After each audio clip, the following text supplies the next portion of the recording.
Simón Leviev era el nombre que utilizaba un hombre nacido en 1990, para que hagan sus cálculos, ahí lo están viendo, que se hizo... El del documental ese, se de hizo Netflix, claro. mundialmente conocido en 2022. Ya en 2019 había alcanzado una triste fama a nivel local.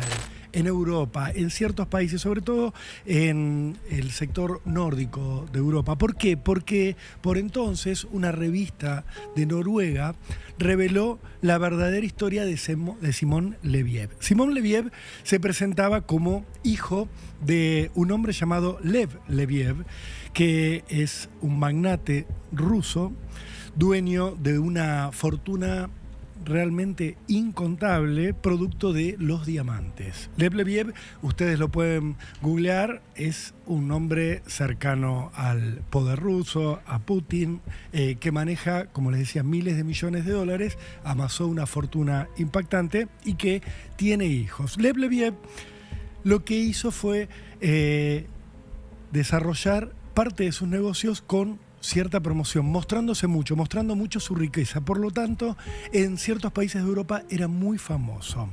Simón Leviev empezó a aparecer en las redes sociales, principalmente en Tinder, contando que, bueno, que estaba buscando una compañía, alguien con quien gastar los millones de su papá, alguien con quien disfrutar esa vida que él podía pagarse, pero que no podía compartir. Simón Leviev se mostraba en sus fotos de perfil viajando en jets privados, comiendo en los puntos más exclusivos del mundo. Una noche se sacaba una foto comiendo en la Torre Eiffel, al día siguiente aparecía en el centro de Londres, luego se lo veía en otro punto de Europa, y así iba contactando mujeres a las cuales las invitaba a vivir esta vida de lujo, y efectivamente se las daba. En un primer momento las invitaba a volar en vuelos privados, las llevaba, le decía: che, ¿qué tal si esta noche que estamos en Londres nos tomamos un avión, vamos y cenamos en París?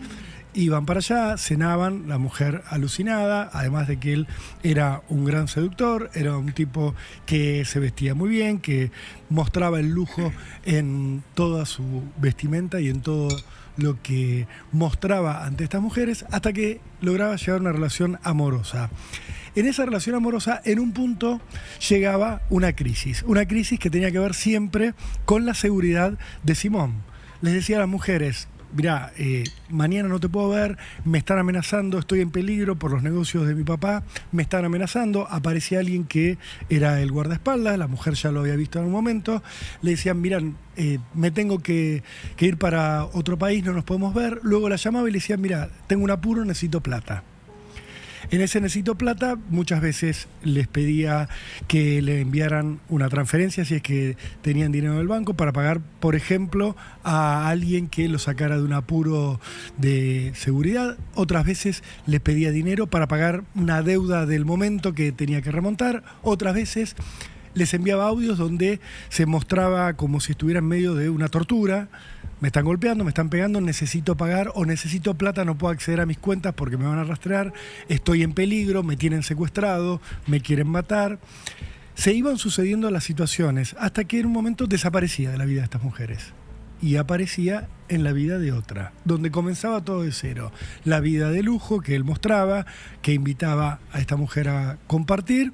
Llegaba otra vez la crisis, que a veces tenía también la variante de: me detectaron una enfermedad muy complicada, estoy en riesgo, necesito un tratamiento urgente, saca un crédito, vende lo que tengas y dame plata.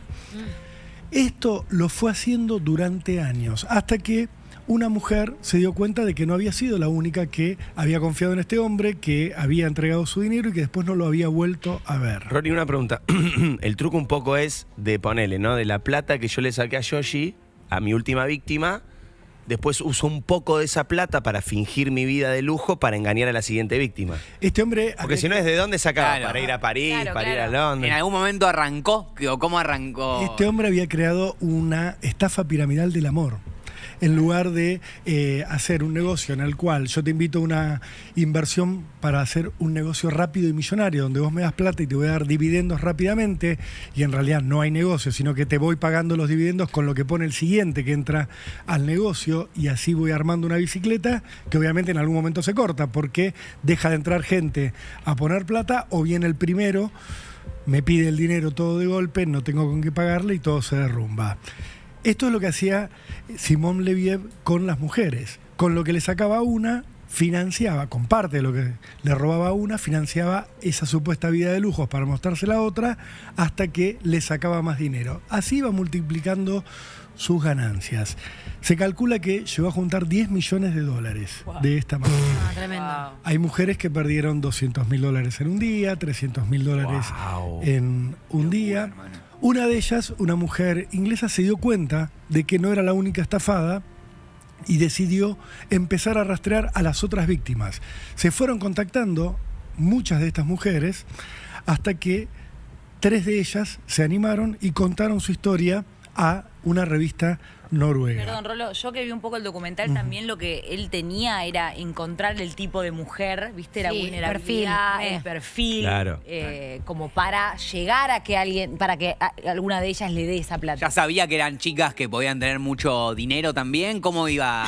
Como buen ¿Cómo hacía estafador, ese tenía una tipología de víctima Claro. favorita, donde él veía vulnerabilidades. Por un lado, mujeres que le mostraran que tenían cierto pasar económico interesante o que tenían acceso a dinero. O sea, no siempre eran millonarias, sino muchas veces eran mujeres que tenían un buen trabajo, y él sabía que si pedían un crédito rápido en el banco, por ejemplo, por su sueldo, lo iban a obtener. O cierta ansiedad para estar en pareja. Eso era la otra parte del perfil. Una mujer con cierto tipo de necesidades las buscaba en Tinder, de hecho. Sí, las Claro, barras claro. vulnerables. Lo digo en el sentido de, eran mujeres que estaban buscando Claro, también. una pareja, Claro. y que estaban buscando una pareja estable. Él iba eligiendo, en general, mujeres de la misma franja etaria. Se los digo porque yo encontré un caso similar en la Argentina, y cuando vos veías a las mujeres que habían sido víctimas de Era este el mismo delincuente, perfil. el perfil era muy parecido. Muchas veces, en el caso del estafador argentino, digo, eran mujeres que se habían separado y habían tenido rupturas amorosas traumáticas, difíciles, y que Sí, estaban en viene busca de bien. una situación de contención. Este hombre, y Simón Leviev también era así, tenía un discurso muy bien elaborado. Sí. O sea, el Ya sabía que estafador funcionaba. sabe qué decirte, en qué momento, te hace después sentir que fuiste un estúpido o una estúpida, pero lo cierto es que el tipo ya tiene estudiado todo el patrón, sabe qué funciona, Claro. y va utilizando Increíble. los pasos que él tiene estudiado para hacerte caer, porque ya otras personas cayeron en lo mismo. Siempre son encantadores, ¿eh? Esto parte del carisma. Obvio. No me Todo acuerdo, estafador es Rolly, carismático. cómo era que se conectaban entre ellas.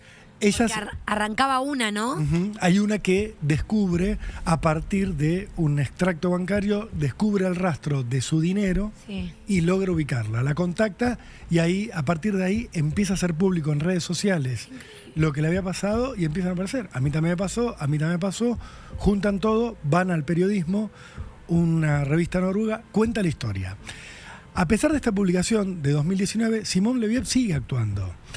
Lo que pasa es que Netflix descubre esta historia, se convierte en guión de un documental, y en 2022 esto se hace Claro. mundial. Esto se Su transforma cara, su cara en es una conocida en serie. el mundo entero. Y la claro. cara se hace conocida al mundo entero. Una cosa es una revista noruega, Sí, sí. hay menor acceso. ¿Quién sabe? Obvio. Noruego? Una vez que entraste en el streaming, Ya te está. conoció Ah. todo el mundo.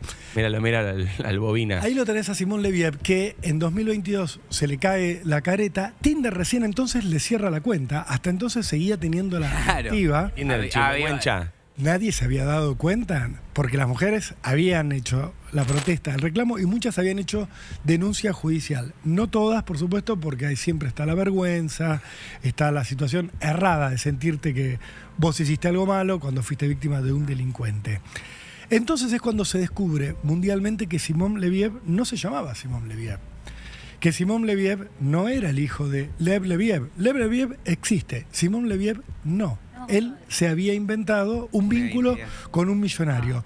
En realidad, Simón Leviev se llamaba Shimon Hayat.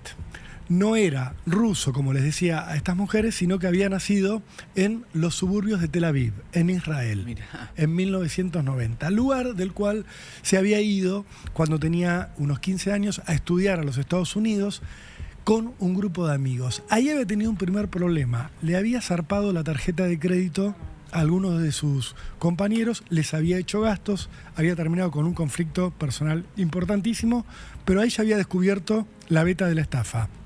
Había regresado a Israel. En Israel empezó a trabajar cuidando chicos en 2011, cuando tenía 21 años, hasta que le robó la chequera a uno de sus patrones, empezó a cobrar cheques que obviamente no eran de él y que no tenían fondos destinados a él.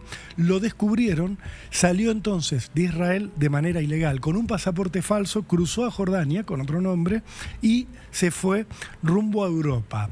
Ahí se estableció en la parte nórdica de Europa, se estableció en Finlandia y empezó a estafar mujeres, no con un método tan sofisticado como el que iba a desarrollar y iba a mostrar este documental, sino que lo iban a terminar deteniendo en 2015 por estafar a 3 mujeres.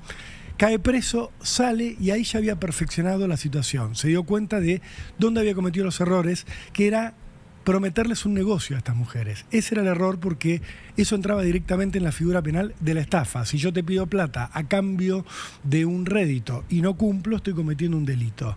¿De qué se dio cuenta entonces Shimon Hayat? Que él tenía que hacer una estafa emocional. Tenía que engancharte, no prometerte un negocio, sino que lo que tenía que hacer era conmoverte, enamorarte, para que vos le dieras voluntariamente tu plata. Y este fue el problema que tuvieron estas mujeres para lograr que tuviera consecuencias legales. Cuando se cae este engaño mundial de Simon Leviev, él se escapa de los lugares que solía frecuentar, desaparece, logran detenerlo y lo vuelven a llevar a Israel, donde tenía pendiente el tema de aquellos cheques. Lo condenan a 15 meses de cárcel, va 5 meses preso y aparece la epidemia, la pandemia del COVID. Por eso lo liberan anticipadamente, había cumplido solo 5 meses de cárcel y vuelve a la calle. A partir de ahí se le pierde el rastro a este hombre, reaparece en distintas oportunidades, él escribe un libro desde un lugar que nunca reveló, con su autobiografía, en 2024 la publica, vende 10 millones de ejemplares, su historia contada en primera persona, o sea, sigue haciendo plata con el daño que había hecho, contando simplemente cómo eran los secretos de su historia, y a partir de ahí todas las mujeres que lo venían persiguiendo y que no lograban encontrar una figura penal se vuelven a enardecer con la situación y vuelven a la justicia a reclamar medidas. El otro que pedía medidas era Lev Leviev por usurpación de identidad. Dijo, claro, usurpó mi nombre. Lo detuvieron al estafador de Tinder en el aeropuerto de Batumi, que es una ciudad de Georgia. Lo agarran ahí porque tenía una orden de captura internacional expedida por Interpol. Su abogado dijo, estoy viajando, estoy tratando de averiguar qué pasó. Lo cierto es que Shimon Hayat, alias Simon Leviev, está preso. La gran pregunta es, ¿esta vez pagará por lo que hizo? ¿Habrá avanzado alguna de las causas por estafa? ¿Será la de usurpación de identidad? Hay quien dice que otra vez falsificó cheques y pasaportes. De hecho, cuando lo agarran tenía un pasaporte trucho. Todavía no sabemos en detalle por qué. Lo cierto es que el estafador de Tinder está preso otra vez y va a darnos, obviamente, un nuevo capítulo de su historia criminal.